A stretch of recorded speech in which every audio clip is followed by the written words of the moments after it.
Honestly, it's gotten so bad that I refuse to do interviews with these publications anymore. Hey guys, welcome back to the DrCliffAuD vlog. This is vlog number 246, and today I want to talk to you guys about publicity, and not in a good way. But if you could do me a huge favor before we get started, click the like button, really helps out the channel. And if you are not yet subscribed to the channel with notifications turned on, go ahead and do that as well. It is greatly appreciated. So, you guys probably know that I've been in the public light for maybe about 7 years now with the YouTube channel. I actually get contacted a lot by different publications asking for a comment for an article that they're actually writing about hearing loss, hearing aids, other treatment options, things like that.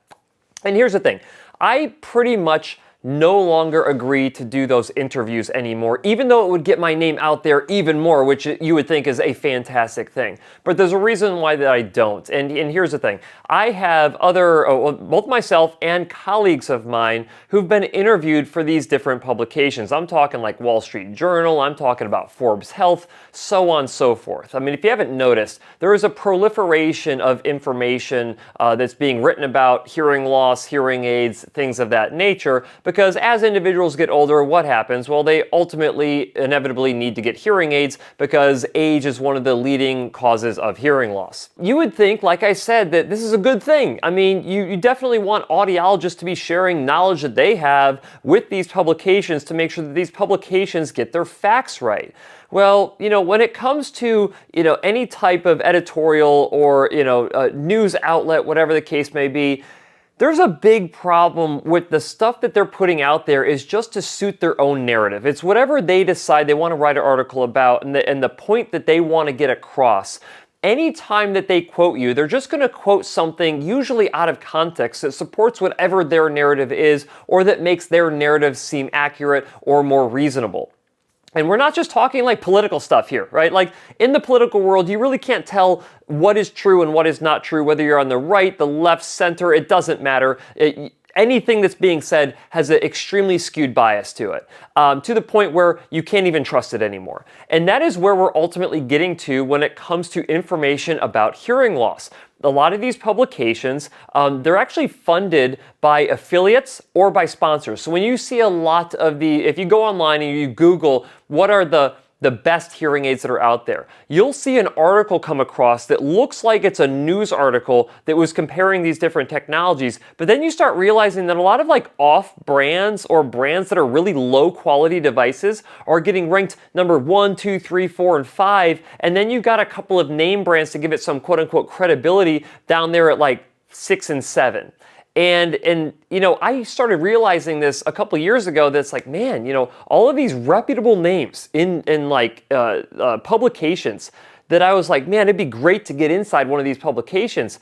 They all just started skewing everything to fit whatever the narrative was that they want. So for instance, a writer for Forbes Health or someone who is being contracted by Forbes to write an article about hearing aids contacted me, and at the very beginning of the piece or the interview, I asked them, well, what are you writing about?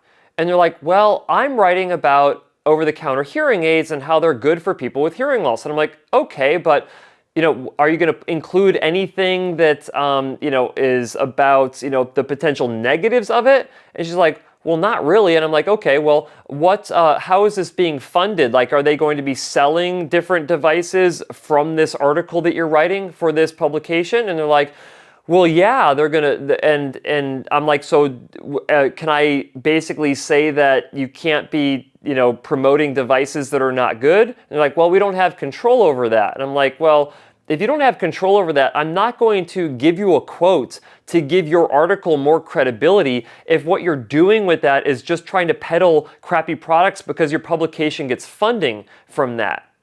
Now, I am by far not the most unbiased person in the world. I mean, I have a YouTube channel here. I'm an audiologist. I dispense hearing aids out of my clinic, and I literally sell ad space to other companies, right?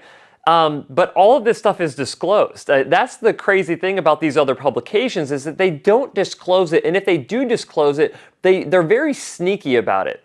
but they basically just create, a bunch of clickbait articles that make you want to click on them, and then you see like this trusted source giving you these different ranked hearing aids in terms of which ones are the best, and none of them are based off of anything other than the company paid for those products to get listed as the best. And so instead of me going on and trying to get some more clout for myself, I've decided I'm just going to avoid doing any of these interviews. And, you could make the argument that it's like, well, Cliff, if you don't say and defend, quality hearing care for individuals with hearing loss, who's going to do it? And I'm like, well, I am doing that. But what I can't do is I can't give credibility to a publication that's written by someone who has no understanding of hearing loss themselves. They're just going out and they're getting some quotes from different people and they're crafting their own narrative. I really can't support that. Now, if my other colleagues want to support that and they want to make sure that they get an audiologist voice at least inside of the article for maybe a counterpoint or something like that,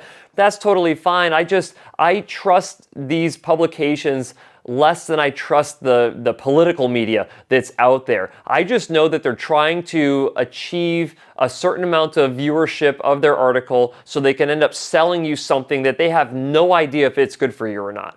And so as you guys know, I hired a PR company, about a year ago at this point to try to get me more interviews with these organizations. But, after my first month or two of working with them, I'm like, listen, guys, you keep having me be interviewed by these publications, and then when I go and I look at the quotes that they're using from me and in what context they're using them to support a narrative that I don't support, I just can't in good conscience agree to do that anymore. So I basically were like, you know what? I'm not doing PR anymore.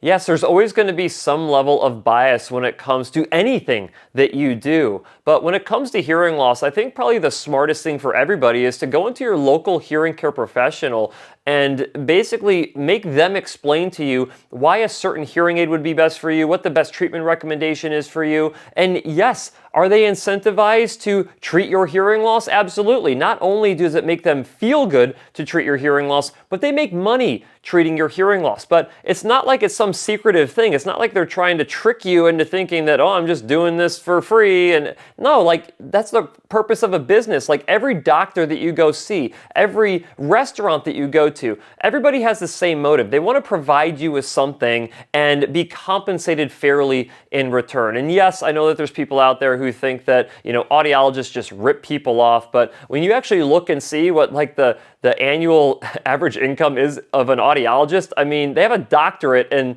I think the average is they make like $75K a year. So it's not like audiologists are in it for the money. It's just crazy to me. Anyway, I'm kind of getting off on a tangent. Point being here is that unless something changes, and honestly, I don't even want government intervention to change this because I think free speech is important. But free speech also allows me to choose what I want to participate in and what I don't want to participate in terms of giving my opinion.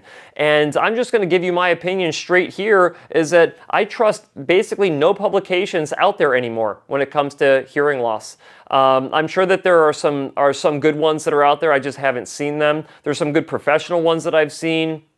If there's different newsletters from different, non-for-profit organizations, those are probably good. And if they ask me for a quote, like if HLAA asked me for a quote inside of their newsletter, I would probably give it to them because they have a track record of actually supporting hearing loss and hearing loss treatment, both on the consumer side as well as the professional side. But a lot of these ones that are the big names that you guys all know, you can't trust them anymore. It's just not good business for them to actually create content that is factual. And it's really disturbing. It's upset. And you know what? I'm just going to choose not to participate, and I'll just see everyone else professionally complain about these publications and the narrative that they try to get across, and complain about the providers, or rather the audiologists who gave them some comments to give their article credibility. But let me know down in the comments section, do you think it's a good idea that I stop giving my quotes to these different publications, or do you think I still should and at least try to give a counterpoint to whatever the point is that they're trying to make?